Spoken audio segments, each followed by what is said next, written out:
Hi there, Craig Hocknull here, Director of Instruction out at Glenwild in Park City, Utah. I'm standing here on our finishing hole, revered as probably the best golf hole and definitely finishing hole in the state of Utah. Glenwild's ranked #1 in the state, and as you can see behind me, it's a beautiful finishing hole but extremely challenging.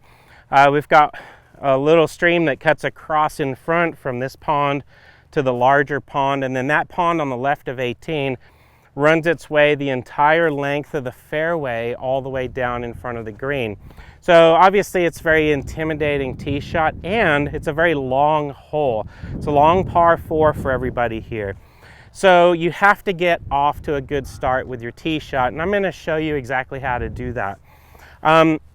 One thing that many golfers that are good players teeing off from back here on the blue tee struggle with is being able to play the draw that they've worked so hard to create to make themselves a better player. Problem is here, that water creeps in pretty fast over the bunker, and actually the fairway slopes a little bit from right to left toward the water. So those golfers that set up that typically play a draw can get a little bit freaked out by that water, and I've seen many good golfers step up here, start it kind of at the middle of the fairway, hook it into that pond. So to the right side we have a fairway and a bunker with the ground well above our feet on the right, cart path and some native grass. So a lot of times golfers will get up here, and to avoid hitting it left in the water, they'll open up that face, hang on to it, blast it out into the native grass, or hit it in the bunker. Now in this case, being a long par 4 finishing hole, I'm not that worried about hitting it in the bunker. I can maybe reach the green from there with a 7 or an 8 iron from my own game. Other players may be hitting a 5 or 6 iron, which makes it harder out of that high lip. However, there is a layup spot, so you can hit your wedge out and try to make 4 the hard way there. However, I'm going to show you how I go about playing this hole. So typically, I'll set up and play like a nice little draw, aim it at the bunker, and just let it turn a little bit right to left. Now, the main thing is do not steer it here. With this situation, maybe there's a bed on the line. The tendency for most golfers is to just kind of guide it and steer it down the fairway. So you want to avoid that at all costs. So what are some things that you can do to tell yourself to not steer it or guide it? One of those things might be go ahead and lighten up that grip pressure. The left hand, especially for a right-handed golfer, or the glove hand, when it gets clamping down, it can do all kinds of bad things. It can stop the handle and you can cause it to flip over and hook it, or you can grip so tightly that you kind of force the face open. So one of the things that I make sure I do all the time, make sure that glove hand is looser and make sure that I have a nice tempo.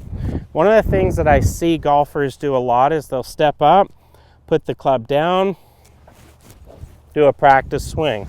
So I'm going to show you from this direction what that looks like. Set up, practice swing. Okay, only in this direction. Set up, practice swing.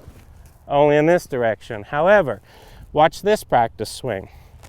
Forwards, backwards, forwards, backwards. Now you can see the tempo that I'm developing. And there's actually some reverse momentum, some tempo to the backswing. Rather than starting from a static position, trying to find that backswing position, gripping too tight, not taking it back far enough, and then guiding it. So what I'm going to do is I'm going to start my training from here, accelerate to the backswing, and then keep it smooth on the follow through. So that's my swing thought. So I'm going to take dead aim, pine tree at the end of the fairway, and then as I come through, I'm going to make sure my swing path is a little bit more out toward those bunkers. Take my setup, okay, lighten up that grip pressure, create momentum, keep the tempo. There it is, perfect. Create momentum, keep the tempo. Let's see where that lands, just inside the bunker, kicking left, kind of catching that speed slot. So whenever you're feeling anxious or nervous, you may have a bet on the line here, you may be trying to play your best round ever. If you get up over it and anything in your mind makes you start tightening up. You're gonna swing shorter and faster. So those three things go together: short, tight, fast. What you want is long, loose, and slow. As long as you make really nice solid contact with that driver, you're going to get optimal distance, and this tip will help you next time you're out on the course.